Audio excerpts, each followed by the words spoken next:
4.5 বছর ধরে বিএনপি ক্ষমতায় নেই, কিন্তু আমরা সরকারে থাকতে আমাদের বিরুদ্ধে নানা রকম অপপ্রচার হয়েছে। এখনো আমাদের বিরুদ্ধে নানা রকম অপপ্রচার চালানো হচ্ছে। সাবেক প্রধানমন্ত্রী ও বিএনপি চেয়ারপারসন বেগম খালেদা জিয়া আর আমাদের মাঝে নেই। ইন্না লিল্লাহি ওয়া ইন্না ইলাইহি রাজিউন। আমি কোথাও বাধা টাধা মানি না, আমি কারো বাধা মানি না।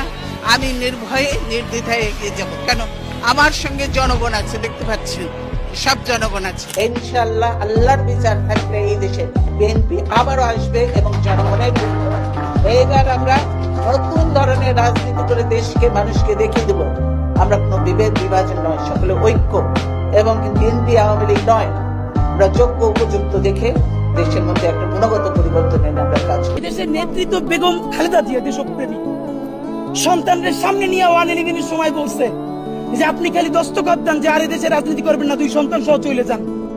কোকোকে হারাইছে। তারেক রহমান আমার খুব মনে আছে, এখানে পিজি হসপিটালে আমরা তখন ছোট, 111 এর পর যখন তার পিজি হসপিটালে আনছে, ঘাট দাঁড় করাইতে পারে না, বেগম জিয়া দৌড়ে আসছে দেখতে, মার কোলে মাথা রাখতে পারে না। এই ভদ্র মহিলার আল্লাহ কি দেশপ্রেম দিয়ে বানাইছে দেখেন, সে দেশ ছাড়ে নাই, সে বলছে বাংলাদেশ ছাড়া আমার আর কোনো জায়গা নাই, দেশের বাইরে আমার কোনো ঠিকানা নেই, এটাই হলো আমার ঠিকানা। এই দেশ, এই দেশের মাটি মানুষই আমার সবকিছু, কাজে আমি দেশের বাইরে যাব না।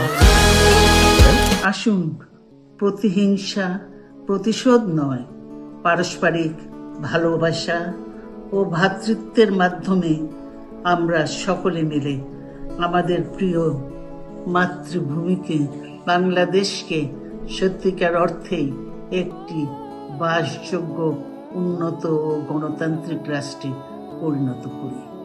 আল্লাহ হাফেজ। বাংলাদেশ জিন্দাবাদ। আমি বলবো, যারা সত্যিকারের মুসলমান, ইসলামে বিশ্বাস করে, তারা কোনোদিন কোনো খারাপ কাজ, অন্যায় কাজ করতে পারে না, কারণ তারা আল্লাহকে ভয় পায়। তারা যেন এই দুনিয়ায় শেষ নয়, এরপরে যেই দুনিয়া সেটাই হলো আসল, সেখানেই বিচার হবে। আল্লাহ তাআলা কাউকে মাফ করবে না খারাপ কাজগুলো, অন্যায় কাজ, খুন খারাপি আল্লাহ এটা ইসলামের মধ্যে নাই। ইসলাম হলো সবচেয়ে পবিত্র ধর্ম, শান্তির ধর্ম। নেতাদের কাছেও আমার একটা আহ্বান থাকবে যে নেতারা, আপনারা যার যার এলাকায় আপনারা জানেন করবেন, তাদেরকে নিয়ে বসে, কিন্তু আপনারা দয়া করে পকেট কমিটি কেউ করে দিয়ে না, এটাতে দলের কোনো উপকার হয় না, দলের ক্ষতি হয় বেশি, কাজে পকেট কমিটি করেন না। আর আমি তো অনেকদিন ধরেই আপনাদের সঙ্গে আছি, কম বেশি অনেক মানুষকে চিনি, এখন জানি, এমনকি নাম ধরেও চিনি। আমি অনেককে চিনি যারা আমাদের নেতারাও হয়তো চিনি। নকল করে পাশ করায় সার্টিফিকেট নেওয়ার এটার কোনো দাম নাই।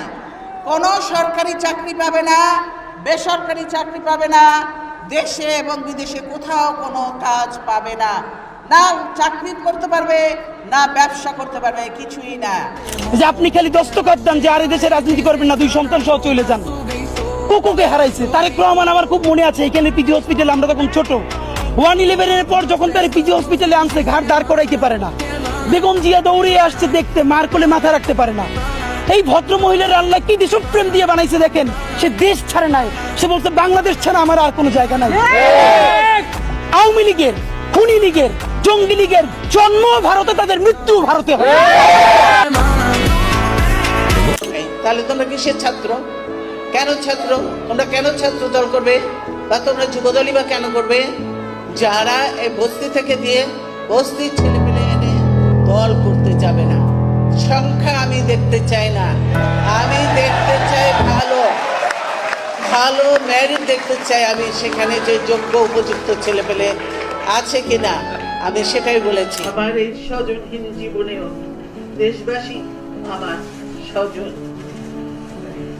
আল্লাহ আমার একমাত্র ভরসা। আমি কম বয়সেই স্বামী হারিয়েছি, দেশের জন্য জিয়াউর রহমান জীবন দিয়েছে, দলের নেতা কর্মীদের দাবিতে গণতন্ত্র প্রতিষ্ঠায় রাজনীতির বিপদ সংকুল পথে মা বাড়িয়েছে।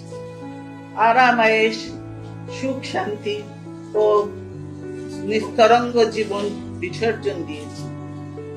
আমার প্রিয় দেশবাসী আমাকে তার প্রতিদান দিয়েছে অপরিমেয় ভালোবাসা। যে অবস্থা করেছে, সারাদিন আমি মানুষকে কিছু খেতে পর্যন্ত পারিনি, আমার বাড়ির লোকজনকে কিছু খেতে পর্যন্ত দেয়নি। কাজে আজকে দেশে কোথায় সরকার, কার কাছে আমি বিচার চাই?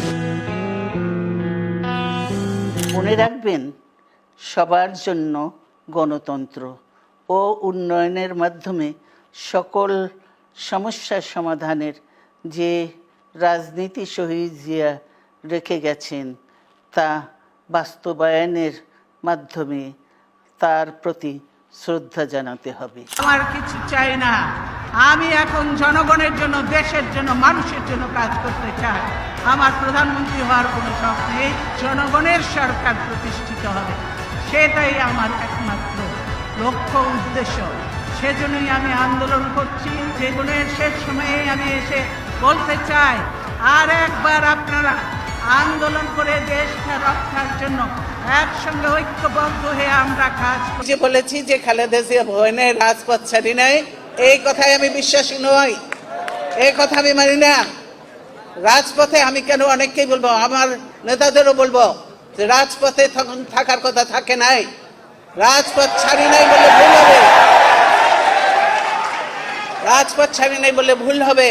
এই স্লোগানগুলি দয়া করে আর দেবে না। ভালো স্লোগান শেখো, ভালো স্লোগান দাও, তাহলেই কাজে দেবে। যতক্ষণ বেঁচে থাকবো দেশবাসীকে ছেড়ে যাব না।